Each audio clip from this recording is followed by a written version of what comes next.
아동 청소년들이 인터넷 사용률은 거의 뭐 100%에 가깝고 미취학의 그 아이들도 지금 2020년으로 치면은 한 80% 정도가 이제 인터넷을 활용하고 있는데, 과연 이 안에서 이 아동 청소년들의 개인정보라는 것이 어떻게 보호되어야 하는가.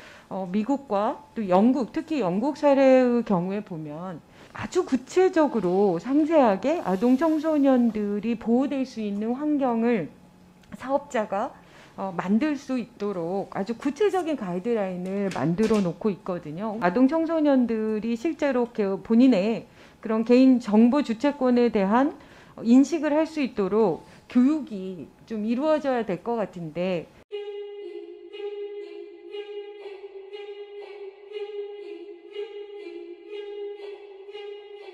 디지털 사회가 뭐 이미 이제 코로나19로 인해서 더 강화된 그런 느낌인데, 이제 여기서 저는 조금 더 세밀하게 접근이 돼야 되지 않나 이런 생각이 들어서 아동 청소년의 정보 주체권에 대해서 좀 논의를 해보고자 합니다.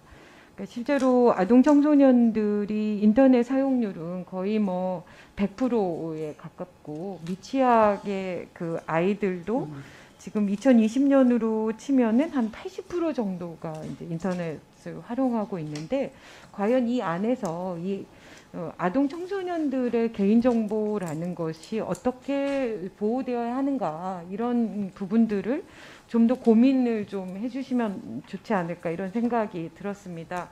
주로 10대들이 그 어플을 그 틱톡이라는 곳에 굉장히 많이 활용을 하고 있는데, 관련해서 개인정보가 무단으로 수집되고 국외로 이전돼서 과태료를 부과한 사실 혹시 알고 계신가요? 네, 방통위 시절에 그런 적이 있습니다. 맞습니다. 작년에 그렇게 진행이 되었는데, 이런 사례에서 비추어 보듯이 아동 청소년들이 본인의 정보의 주체성이 어느 정도나 확보될 수 있을지에 대한 고민이 필요하다고 생각합니다. 그래서 이제 해외 사례들을 제가 조금 더 살펴봤는데, 비교를 해보면 한국은 통상적인 친권의 양태로 미성년에 대한, 그래서 뭐 법정 대리인이 동의를 해야 된다, 단순하게 사업자의 뭐 이해하기 쉬운 양식과 명확하고 알기 쉬운 언어를 사용한 고지 의무, 이 정도가 규정이 돼 있는데, 미국과 또 영국, 특히 영국 사례의 경우에 보면 아주 구체적으로 상세하게 아동 청소년들이 보호될 수 있는 환경을 사업자가 만들 수 있도록 아주 구체적인 가이드라인을 만들어 놓고 있거든요. 아동 청소년들이 실제로 본인의 그런 개인 정보 주체권에 대한 인식을 할 수 있도록 교육이 좀 이루어져야 될 것 같은데, 이 부분들에 대해서 추진되고 있는 것들이 있으신가요? 네, 지금 의원님께서 말씀해 주신 부분 저희도 관심을 갖고 특히 아동 청소년들이 이제 소위 디지털 세대이기 때문에 갖고 있는 특성을 감안하고 아직도 발달 단계에 있다는 점 등을 좀 고려해서 저희가 아동 청소년을 좀 특별하게 고려해야 될 필요가 있다는 데 공감을 하고 있습니다. 관련해서 연구 지금 작업을 진행 중에 있고요. 네.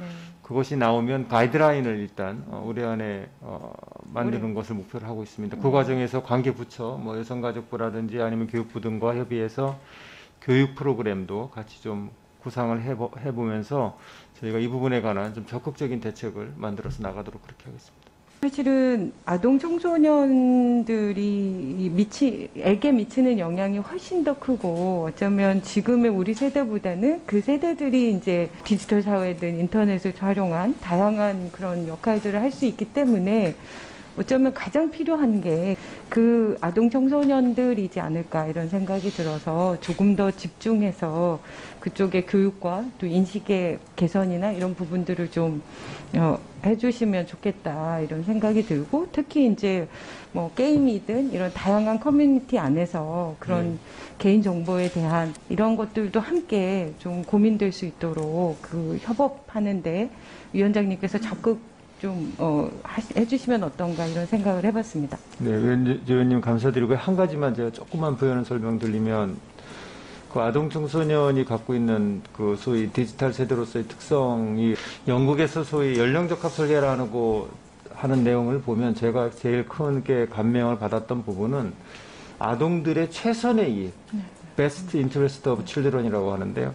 그것을 가장 큰 원칙으로 삼고 있다는 겁니다. 그래서 디지털 시대가 가속화될수록 점점 더 상업적 데이터 활용이 늘어남에도 불구하고 아동들의 개인정보는 아동들의 입장에서 최선이 되도록, 그래서 예를 들면 기만적 행위의 배제라든지 넛지 이론을 활용하지 않도록 하는 사회적인 약속이라든지 이런 부분들을 같이 하자는 취지가 저는 굉장히 의미가 있었다고 보여지고 그래서 그런 것들을 이번에 한번 사회적인 공론화를 통해서 좀 만들어 보자 하는 게 취지라는 말씀을 꼭 드리고 싶습니다.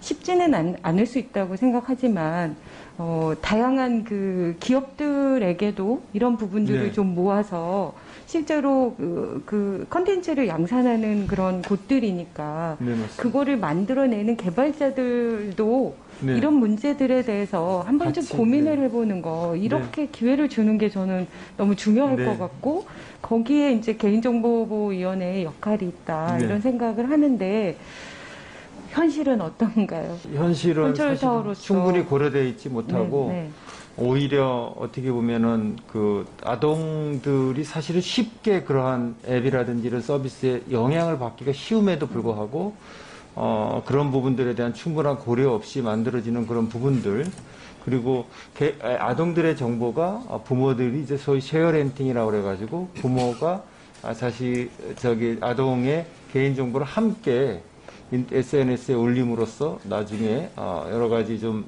문제를 야기한다든지 하는 이런 많은 일들이 벌어지고 있는 것으로 보입니다. 그런 부분들에 대한 관심도 기울어져야 될 것으로 보입니다. 지금 뭐 금융위원회에서 신용정보에 대한 또 개인 그 정보 이동권이라고 그러나요? 그런 네. 부분과 관련해서 아이데이터 사업 뭐 네네. 이런 부분들도 저희가 개인정보보호위원회와 좀 밀착해서 같이 좀 협업이 잘 되고 있는지 이런 것도 저희가 체크하고 네. 그러고 있습니다. 그 부분들도 좀 더 방향이 제대로 갈 수 있도록 같이 좀 협치를 해주시면 좋겠다는 네. 생각입니다. 네, 알겠습니다. 네.